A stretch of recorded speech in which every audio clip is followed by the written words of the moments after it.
Sí, prepárate para una de esas charlas que te dejan pensando un buen rato, ¿eh? Porque hoy vamos a meterle el diente a un tema que está dando vueltas por ahí, un análisis que nos compartiste sobre este cambio que estamos viendo en el mundo. Como que nos alejamos de la idea de un Estado que cuida a su gente y nos acercamos a uno que se prepara más para la guerra. Sí, sí, interesante. Tenemos acá este análisis que se llama Del bienestar a la guerra, Mm, el keynesianismo militar. ajá.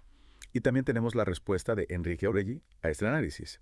Y encima, un anexo que se mete con la visión particular del peronismo sobre el keynesianismo. Un combo explosivo para entender qué está pasando a nivel global y cómo nos pega todo esto acá en Sudamérica, ¿no? Totalmente. Así que nuestra misión hoy es desarmar todo esto, hacerlo simple, que se entienda y, ¿por qué no?, tirar algunos miravoz en el camino. Me gusta, me gusta. Dale. Así que si tenés ganas de pensar un rato largo, prepárate el mate, ponete cómodo, que arrancamos. Primero, lo primero, ¿qué es esto del keynesianismo militar? Bueno, este primer texto plantea que el capitalismo liberal, digamos, estaría buscando una forma de sobrevivir, ¿no? Y una de las maneras sería ajustando cómo vive la gente, sobre todo los que menos tienen, y a la vez aumentar lo que se gasta en, bueno, en guerras. O sea, pasar de un Estado que se preocupa por el bienestar de la gente a uno que se enfoca en armarse para la guerra. Y en este panorama, Europa sería como el epicentro de este auge del belicismo. Claro, o sea, si entiendo bien, lo que plantea el análisis es que la movida de Trump de aflojar con la guita para la OTAN y mirar más para el Pacífico, para China, digamos, generó como una reacción en las élites europeas. Exacto. Y esa reacción fue aprovechar para rearmarse, para dejar atrás esa idea de los dividendos de la paz que había después de la Guerra Fría. Sí, sí. Es re loco como una decisión de un tipo allá en otro continente puede generar cambios tan grandes en otro lado, ¿no? Totalmente. Y lo que se argumenta es que incluso gente importante, como la directora de Chatham House, dice que gastar en defensa es lo mejor que se puede hacer por el bien público, para que la democracia sobreviva a las fuerzas autoritarias, como les dicen. Claro, pero defender la democracia sale caro, ¿no? Y sí. El análisis dice que ese costo se va a ver en recortes en cosas como la salud, las jubilaciones, las prestaciones por enfermedad en el Reino Unido. Es complicado esto, ¿no? Como que para salvar un sistema político tienes que ajustar otro que se supone que es básico para la gente. Es un tema complejo, sin duda. Acá hay otra cosa que me llama la atención porque se dice que esta necesidad de gastar en armas no es solo un costo, sino también una oportunidad económica. Mira vos. Se dice que históricamente las guerras han sido la madre de la innovación y se ponen como ejemplos a Israel y Ucrania, con todos los avances tecnológicos que tuvieron en el área militar. Claro. Aunque, bueno, sin mencionar el costo humano que tienen esas guerras, ¿no? ¿Cómo se conecta esta idea de la innovación con todo el argumento? Bueno, se busca justificar de alguna manera encontrarle un lado positivo a una inversión gigante en un sector que en realidad está asociado a la destrucción. La idea es que la urgencia de la guerra empuja el desarrollo de tecnologías que después se pueden usar para otras cosas, para la vida civil. Pero la pregunta es si ese es el mejor camino para innovar y progresar. Tremendo. Y para agregarle más leña al fuego, un columnista del Financial Times dice sin vueltas, Europa tiene que recortar el estado de bienestar para poder armarse para la guerra. Dice que esa época dorada del bienestar después de la Segunda Guerra Mundial fue una excepción, un paréntesis, y que incluso antes de que aumentara el gasto en defensa, ya era difícil pagar las jubilaciones y la atención médica. Ajá. Es como decir que volvemos a la normalidad, donde las prioridades son otras, ¿no? ¿Qué te parece esta visión tan cruda? Bueno, lo que se ve acá es como una justificación para achicar el gasto social, presentándolo como algo necesario para la supervivencia. Se argumenta que es más fácil convencer a la gente de que hay que recortar si se habla de defenderse de un enemigo que si se habla de eficiencia, por ejemplo. Claro, claro. Y la presidenta de la Comisión Europea incluso propuso un plan Rearmar Europa, con el que quiere conseguir 800.000 millones de euros para aumentar el gasto militar. 800.000 millones de euros. Es una barbaridad de plata. O sea, están moviendo recursos a lo loco y eso va a tener consecuencias en otras áreas, seguro. Esa cifra impresionante realmente. Y encima todo esto se hace bajo una cláusula de escape de emergencia, que les permite saltarse las reglas fiscales para gastar más en armas. Se habla de usar la plata que sobró de la pandemia, de crear nuevos préstamos para financiar inversiones en defensa a nivel europeo. Parece que se están buscando la forma de esquivar sus propias reglas para poder armarse. ¿Y dónde entra el keynesianismo en todo esto? Bueno, hay que entender la lógica.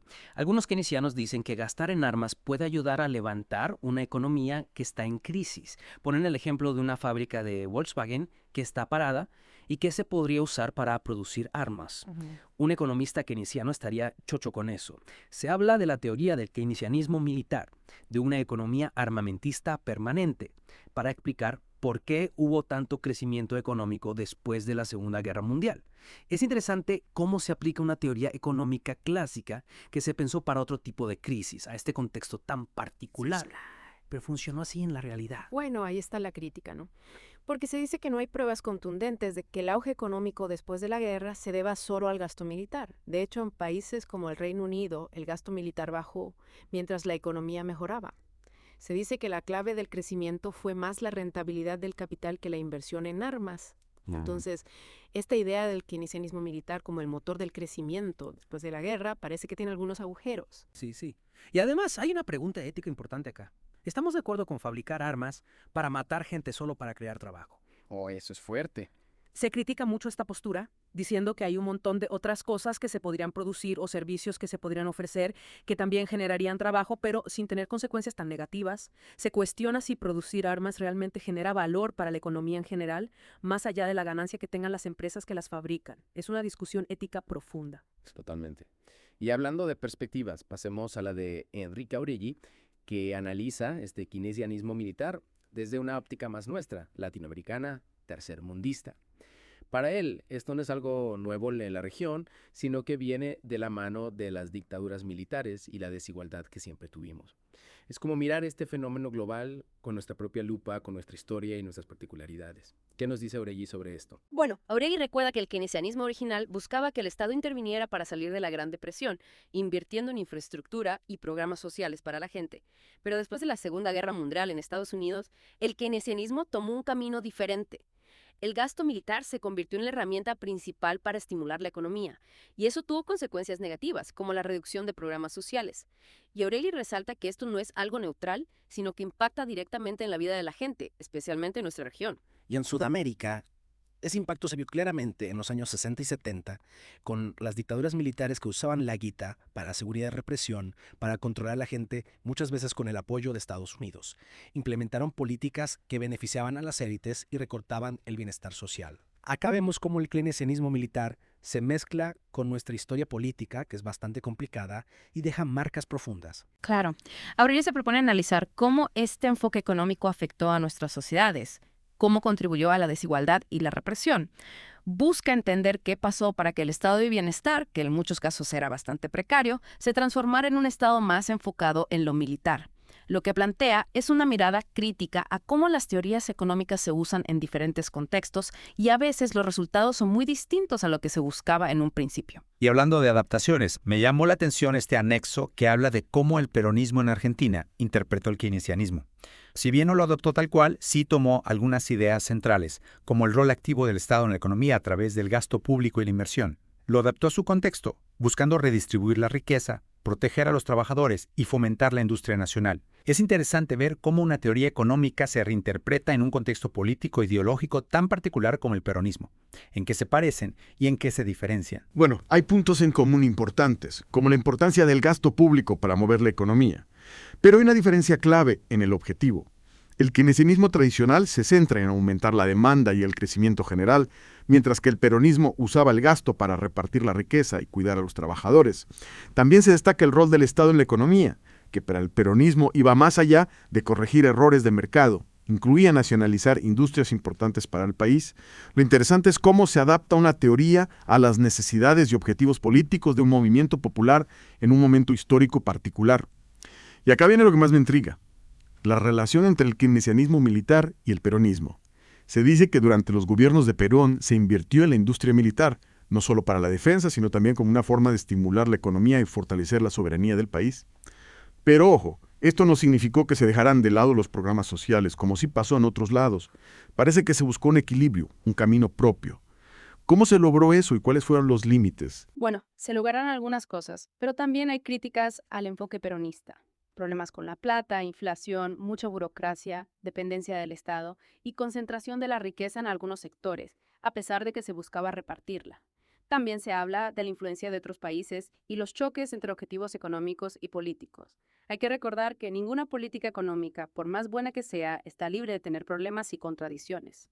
Volviendo a la crítica general al keynesianismo militar que hace O'Reilly desde nuestra perspectiva latinoamericana, se habla del impacto negativo de la desigualdad, porque se gasta en armas en vez de invertir en bienestar social, en la represión política, porque se usa la excusa de la seguridad nacional para justificar medidas autoritarias, y en la economía, porque aumentar el gasto militar puede llevar a una crisis.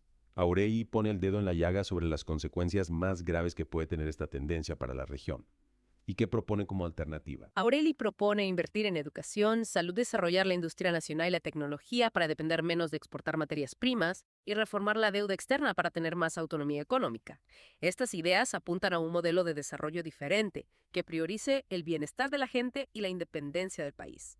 Y para terminar este análisis tan completo, O'Reilly nos deja pensando en el futuro de Sudamérica, un futuro con desafíos como las crisis económicas y la dependencia de otros países, pero también con oportunidades como la integración regional y la recuperación de la soberanía económica. La clave, dice O'Reilly, es encontrar un equilibrio entre el gasto público y que la economía sea sostenible, priorizando las políticas sociales que realmente reduzcan la desigualdad. Nos deja pensando en los caminos que podemos tomar como región. Sin duda. Qué viaje nos pegamos, ¿eh? Desde las teorías económicas que discuten los poderosos hasta la realidad de Sudamérica. Espero que esta charla te haya dado herramientas para entender mejor este debate sobre el keynesianismo militar y lo que significa para nosotros, para nuestro presente y nuestro futuro. Lo importante es no creer todo lo que se dice, ser críticos, analizar quién se beneficia realmente con estas políticas que buscan aumentar el gasto militar y cuáles son los costos ocultos detrás de la promesa de crecimiento económico a través de la industria bélica.